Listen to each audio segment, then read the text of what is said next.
Hi friends, আমি শ্রাবণ। তোমাদের জন্য একটা নতুন ভিডিও নিয়ে এসেছি। দেখো, আমি আলুগুলোকে স্ক্যাপারে ঘষেছি, ছোটো ছোটো করে ঘষে ভালো করে জল দিয়ে ধুয়েছি। ধুয়ে জল চিপে তুলেছি। তুলের মধ্যে আমি দেখো লঙ্কার গুঁড়ো দিয়ে দিচ্ছি 2 চামচের মতো।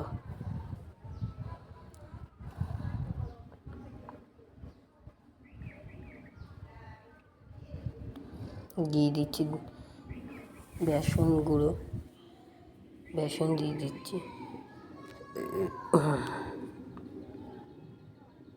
3 চামচ। এবার দেবো পরিমাণ মতো নুন আর হলুদ গুঁড়ো দেবো। 1 চামচ হলুদ গুঁড়ো দিয়ে দিলাম। দেবো পরিমাণ মতো নুন, প্রায় 1 চামচ।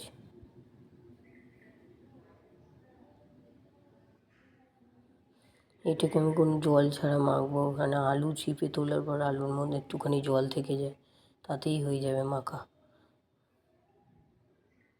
কোনো এক্সট্রা জল লাগে না। এইদিকে এটা মাখতে মাখতে অন্যদিকে আমি একটা গ্যাসের মধ্যে একটা ফ্রাইং প্যান বসিয়েছি। প্যানটাকে আমি তেল দিয়েছি ফ্রাইং প্যানটাতে গরম হওয়ার জন্য। এবার দেখবে আমি পিং পং বলের আকারে গোল গোল করে বলের মতো সাইজ করে আমি এই বড়া বা পকোড়াগুলোকে ভাজবো সন্ধ্যের সময়, বা যখন ইচ্ছা হবে কিছু ফ্রাই কিছু খেতে। তো এই জিনিসটা তোমরা পকোড়া হিসাবেও খেতে পারো, আলুর পকোড়া হিসাবে, স্ন্যাক্স হিসাবে ইউজ করতে পারো।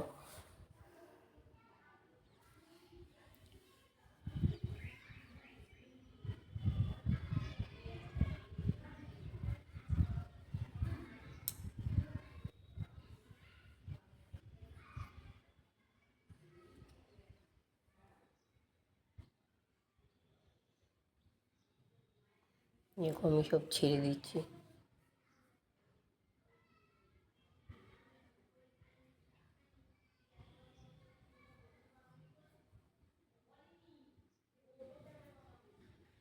এক পিঠ করে ভাজা হলে আমি আবার উল্টে দেবো আরেক পিঠ ভাজার জন্য।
দিয়ে আরেক পিঠ করে উল্টে দিচ্ছি ভাজার জন্য।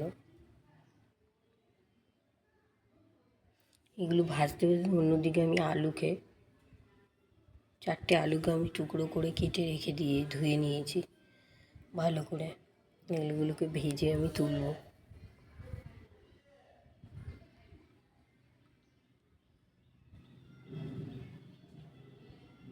কিছু তালের বড়ার মতো দেখতে হয়েছে।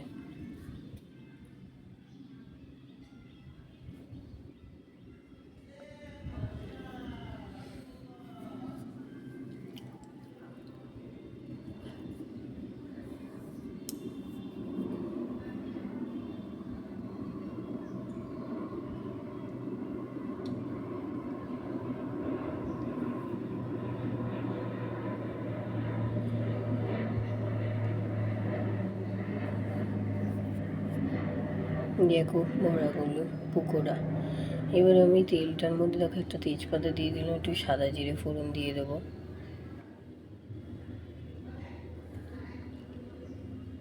একটুখানি জিরেটা ফোড়নটা পুড়ে মানে ভাজা ভাজা হলে, ভালো মতো গন্ধ ছাড়লে এর মধ্যে এবার আমি কেটে রাখা টুকরো করে আলুগুলো দিয়ে দেবো।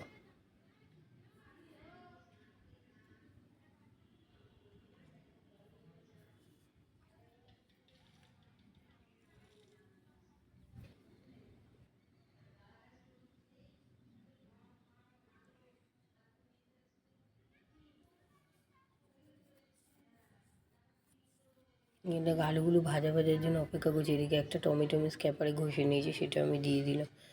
একটু ভালো করে নাড়িয়ে নেব।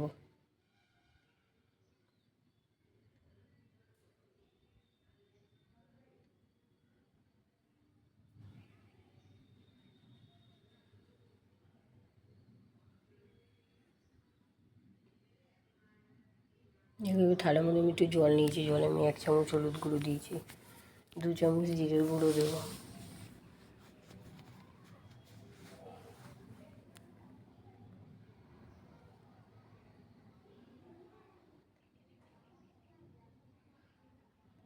1 চামচ লঙ্কার গুঁড়ো দিলাম।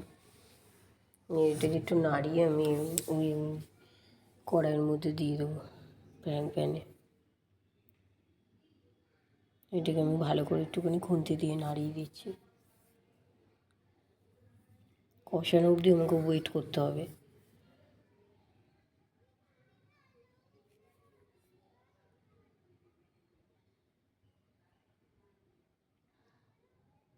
এর মধ্যে আমি একটু নুন দিয়ে দেবো পরিমাণ মতো, নুন দিয়ে আর একটুখানি ভালো করে কষিয়ে নেব।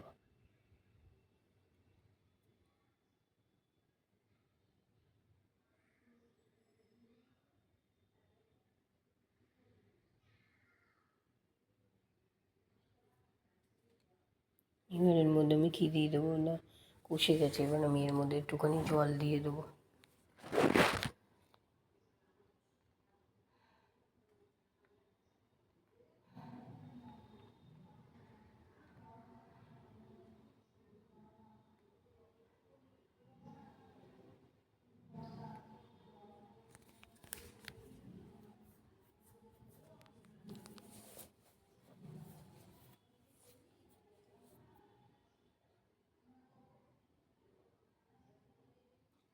এবং জলটা ফুটে উঠেছে, বাবেলস দিয়ে দিয়েছে, যে আমি সঙ্গে সঙ্গে বড়াগুলোকে দিয়ে দিয়েছি।